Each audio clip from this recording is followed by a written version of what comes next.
I was stunned when I discovered that after all the international furore over Cecil the lion and the way in which that great beast was tracked, hunted, killed, dismembered, that the number of lions being caught in similar circumstances and brought back as trophies to this country has significantly increased since then. It's doubled.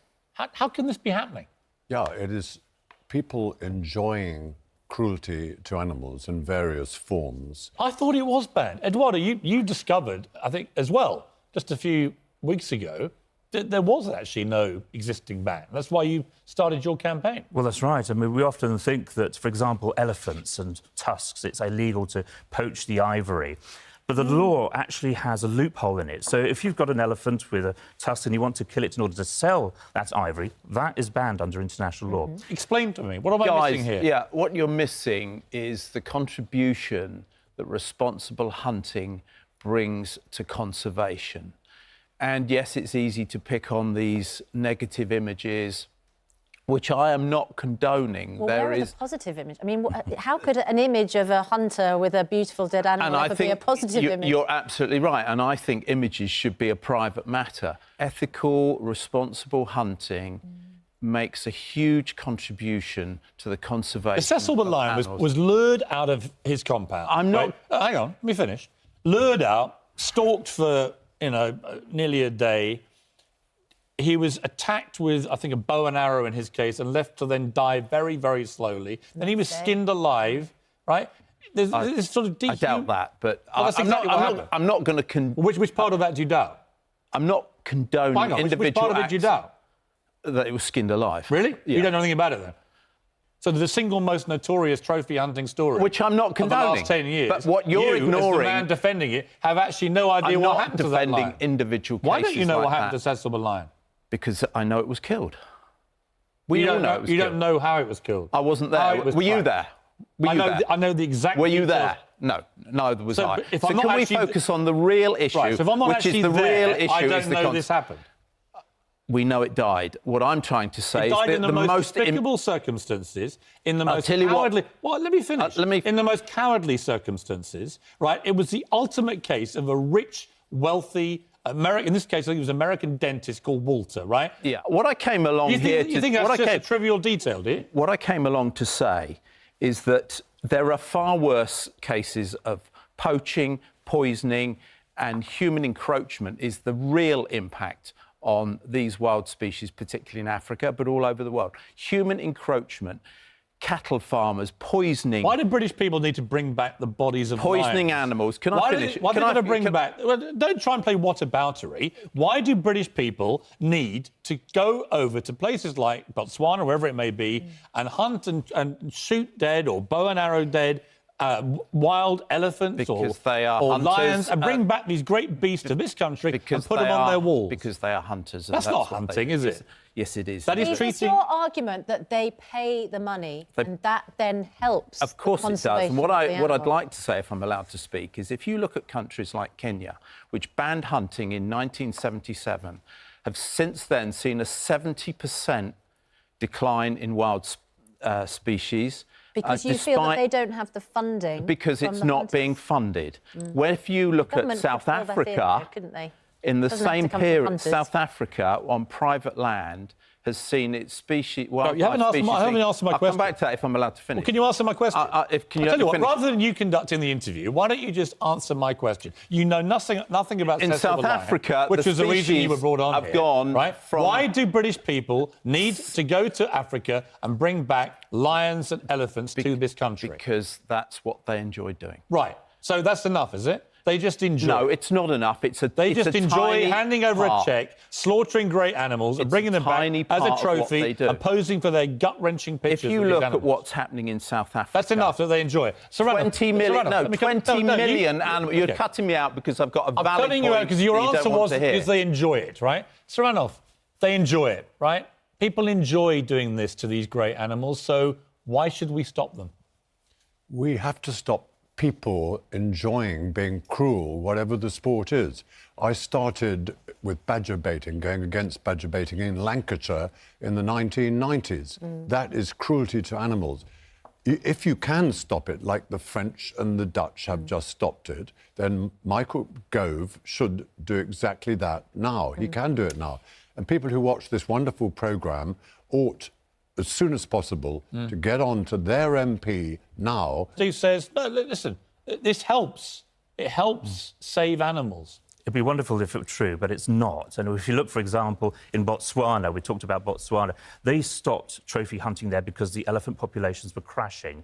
When they stopped trophy hunting, of course, the elephant populations recovered. And you look What at other about species. Kenya? Steve's point was about Well, there's Kenya, so many where it different was banned. examples, and there's been a lot of scientific studies. I mean, let's look at the issue of lions. We started by talking about Cecil. You know, lion populations are crashing, and trophy hunting is having a particular impact. So over the last decade alone, 10,000 lion trophies have been taken home by hunters. There's only 20,000 lions. That's an extraordinary big proportion of the amount of lions. But there's such greed, if you like, such demand for lion trophies. Where are British people putting their lions and elephants in this country? That's what I want to know. Yeah, On What have they their got? their Where do they put them? mantelpiece. Like Walter with Cecil the lion, this rich, smug American dentist who was going to put it on his surgery office wall. Well, Steve knows. Where Right. do they put them? Well, they put them where they want to put them.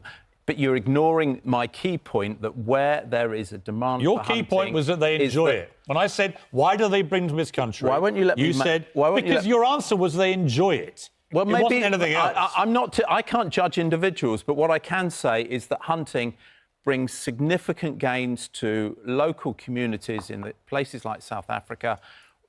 By banning the legal aspect of hunting, you are putting at risk people's jobs, people's livelihood, and worse still, you're putting at risk the very species No, but that this are benefiting debate, this from debate, this debate is management. not It is about this, management. This debate, you can't just keep talking. This debate is not about managing sensible local conservation that benefits the communities. This debate is why Britain allows people to go over, pay large amounts of money and bring back the bodies of lions, leopards, rhinos, elephants to this country and hang them on their walls like trophies. That's what we take exception to.